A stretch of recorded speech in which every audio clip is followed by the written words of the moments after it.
Magandang araw mga batang Valenzuelano. Ako si Ginoong Virgilio A. Oliveros Jr., isang dalubguro sa mataas na paaralang pambansa ng Kanlurang Kanumay. At ako ang inyong muling gabay na guro para sa ika-8 linggo sa ika-4 na markahan. Malapit na nating marating ang rurot ng tagumpay para sa pagtatapos ng taong pampaaralan. At tiyak ko, marami kayong natutunan. Subalit, hindi pa dito hihinto ang ating paikibaka sa mundo ng pagkatuto. Kaya naman, ngayong araw na ito, samahan niyo muli ako na baybayin at tuklasin ang mga impormasyon na nakapaloob sa linggong ito. Mga bata, tayo pa rin ay nakaangkla sa most essential learning competencies na napapahalagahan ang mga kontribusyon ng Silangan at Timog Silangang Asya sa kulturang Asyano. Bago tayo tuluyan dumako sa ating paksa, magbalik tanaw muna tayo sa nakaraang paksang tinalakay natin tungkol sa anyo ng neokolonyalismo. Magpapakita ako ng larawan na may kinalaman sa sitwasyon at huhulaan ninyo kung anong neokolonyalismo ito.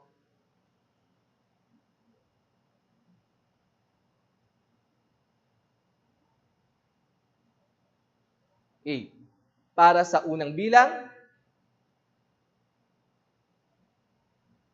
ipinadala ng Central Intelligence Agency si Edward Lansdale sa Pilipinas hindi lamang upang sugpuin ang hukbalahap, kundi tumulong din na makiluklok sa katungkulan ang isang pangulong na nanatiling tapat sa Estados Unidos.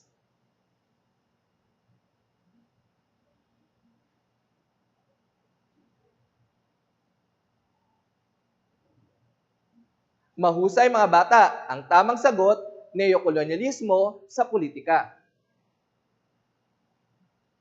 Para sa ikalawang bilang, ang pagpapautang ng International Monetary Fund o IMF, World Bank o ng Estados Unidos ay laging may kondisyon, gaya ng mga pagbubukas na bansa sa dayuhang pamumuhunan at kalakalan.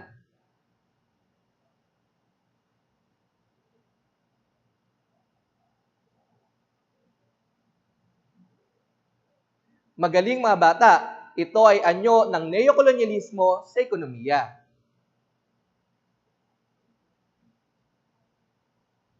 Para sa ikatlong bilang, maraming Pilipino ang naipadala sa Estados Unidos upang magpadalubhasa. Tinatawag silang mga pensyonado mag-aaral at kumikilos na tila Amerikano nang magbalik sa Pilipinas.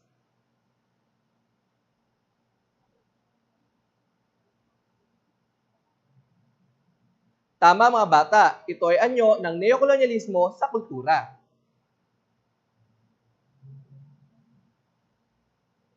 Para sa ika-4 na bilang, tinulungan ng United States of America si Ngo Dinh Diem labang kay Ho Chi Minh na maging pinuno ng Timog Vietnam.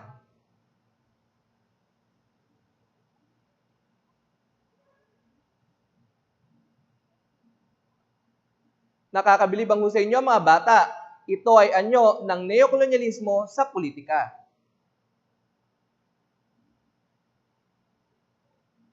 At para sa uling bilang, natutunan ng mga Pilipino ang mga bagay na totoong banyaga sa kanilang kamalayan tulad ng Christmas, Santa Claus, Snow White, at mistletoe na hindi matatagpuan sa bansa.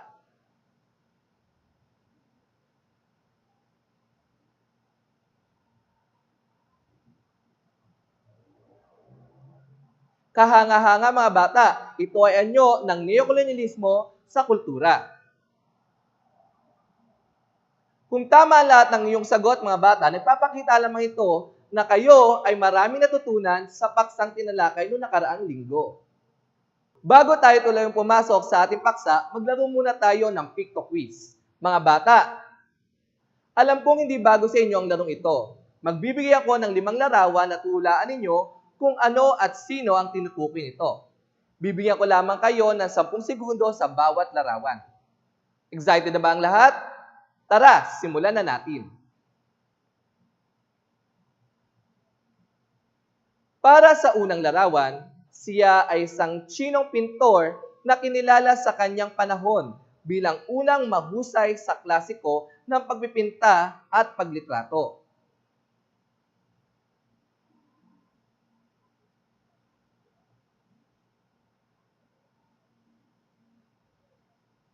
Mahusay mga bata, siya si Ku Kai-chi ng China.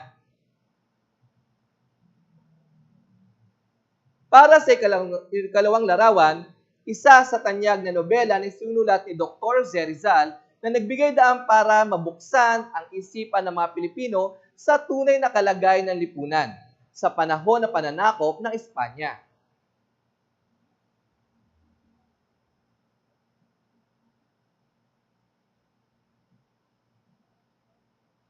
Magaling mga bata, ito ay nobelang Noli Me Tangere.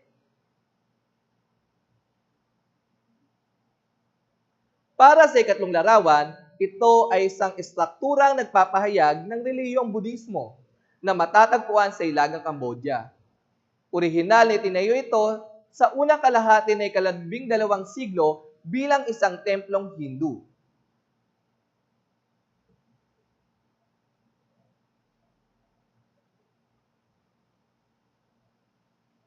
Tama mga bata, ito ay Angkor Wat.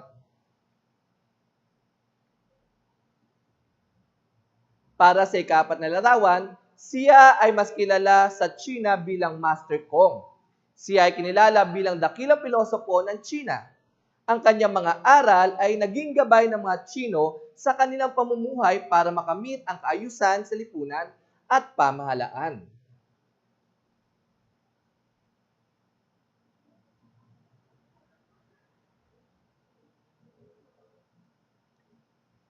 Tama muli mga bata, siya si Confucius. At para sa uling larawan, ito ay isang klasikong akda ng panitikang Hapon na isinulat noong unang bahagi ng ika-11 siglo ni Lady Murasaki Shikibu. Sinasabing ang orihinal na manuskripto nito ay nilikha sa panahon pa ng Heian.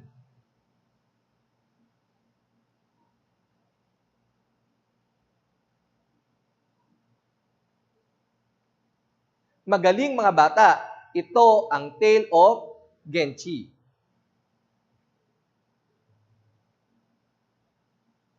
Mga bata, mapapansin natin na merong 5 larawan akong pinahulaan. Ito yung larawan ni Ku Kai-chi, larawan ng Noli Me Tangere, larawan ng Angkor Wat, larawan ni Confucius, at ang larawan ng Tale of Genchi.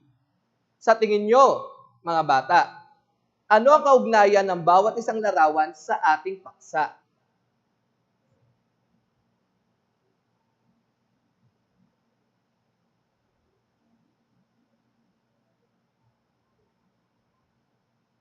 Tama kayo mga bata. Ang mga larawan ito ay nagpapakita ng mga kontribusyon ng Silangan at Timog Silangang Asya sa kulturang Asyano. Sinasabing natatangi ang kulturang Asyano.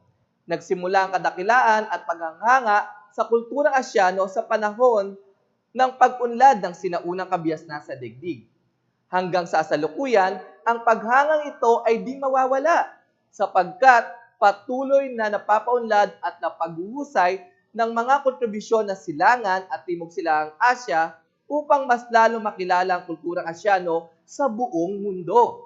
Kaya naman, tara na't alamin natin ang kahalagahan ng kontribusyon ng Silangan at Timog Silangang Asya sa kulturang Asyano. Sa Silangang Asya, ito ay binubuo ng China, Japan, Korea, Mongolia, at Taiwan. Ang lahat ng mga bansang ito ay may sari-sariling kultura. Ngunit, meron silang mga bagay sa karaniwan. Ang kanilang malakas na kahulugan ng hierarchy, ang kanilang paggalang sa otoridad, at mga kombensyon tungkol sa kung paano kumilos sa publiko.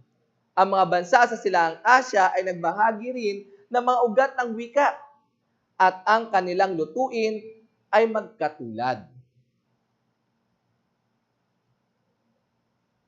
Ang bansang Japan ay may demokrasya sa kabilang ng pagkakaroon ng mataas na antas ng personal na kalayaan. Ang pag-uugali na ang panlabas na itsura ay mahalaga sa mga Hapon, lalong-lalo na sa usaping negosyo. Ang edad ay nagbibigay ng katandaan at tumutukoy kung paano karaming timbang ang iyong mga salita. Sa pangkalahatan, ang kultura ng Hapon ay mas kakaiba at ang mga pangangailangan nila ay higit sa lahat. Ang buhay sa China ay depende kung saan nakatira. Ang bansa ay isang lupain ng mga mahihirap na magsasaka at ang mga lungsod ang mga mayayamang kapitalista. Pinahahalagahan ng China ang mga pangkat sa halip ang mga individual at may respeto sa edad gaya ng Japan. Ang mga ideyang ito ay mula sa impluwensya ng Confucianism. Kamakailan, ipinakilala ng China ang mga reforma sa pamilihan, ngunit ang mga tao ay tinitignan pa rin sa ilalim ng ranggo ng kalayaan at personal na pampolitika dahil sa migpit na panuntunan ng kanilang pamahalaang komunista. Sa Korea, partikular sa Hilagang Korea at Tibok Korea, ay may impluwensyahan din ng Confucianism. Ginagalang nila ang may edad at may posisyon sa lipunan at malaki ang pagtatangi sa kasal.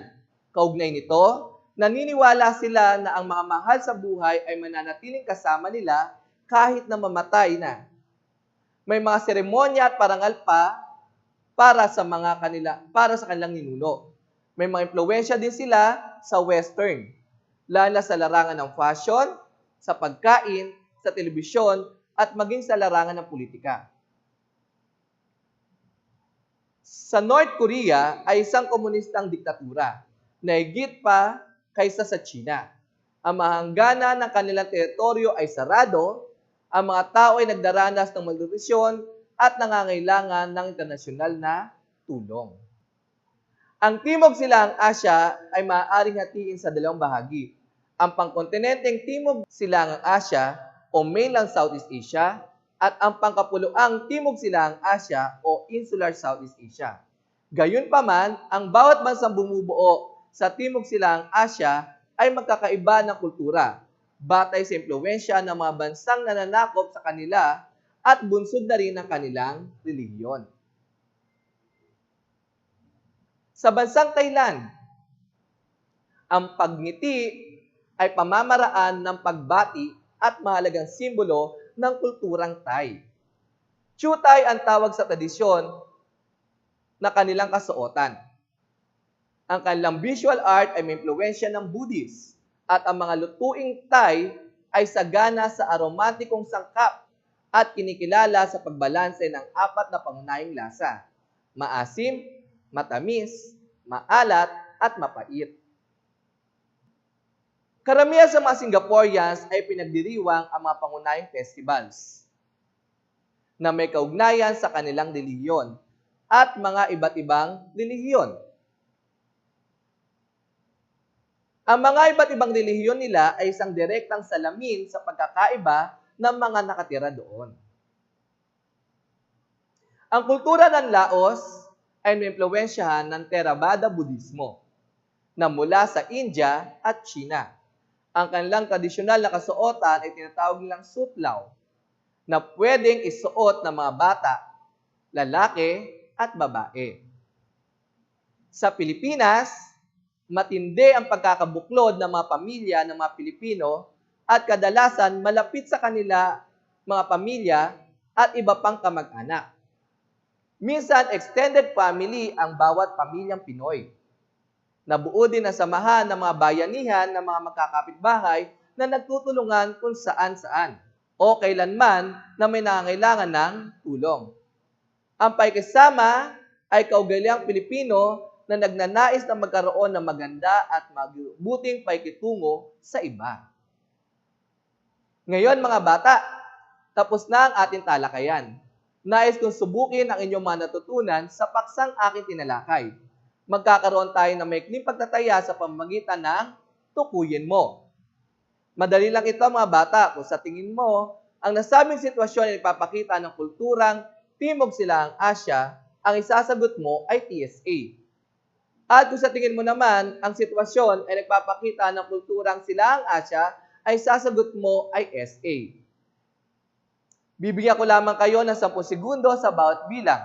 Ano, handa na ba kayo? Kung gayon, simulan na natin. Para sa unang bilang, ang pag-uugali at panlabas na itsura ay mahalaga sa hapon.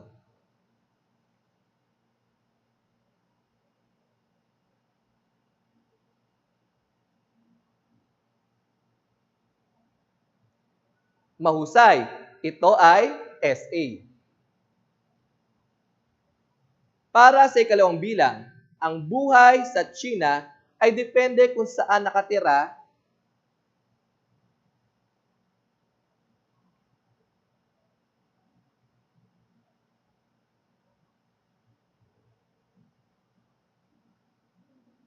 magaling. Ang tamang sagot ay SA ulit.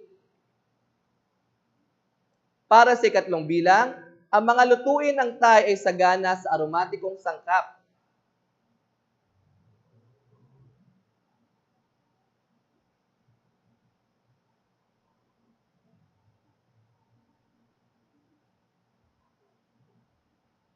Mahusay, ito ay TSA. Para sa ikapat na bilang, sa Pilipinas, matindi ang pagkakabuklod-buklod ng pamilya.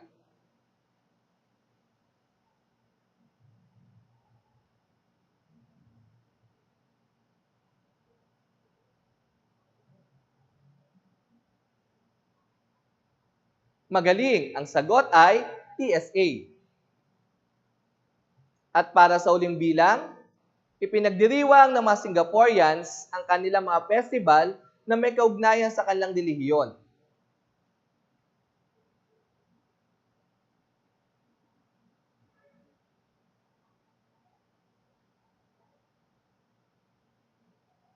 Magaling, ang sagot ay TSA pa rin. Sa lahat na nakakuha ng tamang sagot, binabati ko kayo sa inyong pinakitang husay. Para sa inyong takdang aralin, nais ko kayong sumulat ng isang reflection paper upang bumuo ang angkop na kaisipan sa pahayag na bilang isang Asyano, pananatiliin at pangangalagaan ko ang kultura ng aking bansa sapagkat mga bata, bago ako tuluyang magtapos sa aking presentasyon, nais ko ibahagi sa inyo ang aral na tinuran ni Padre Florentino ng El Filibusterismo sa huling kabanata ng nasabing nobela. Nasaan ang kabataang naglalaan ng magagandang sandali ng kanilang mga pangarap at kasiglahan alang-alang si kabubuti ng kanilang bayan.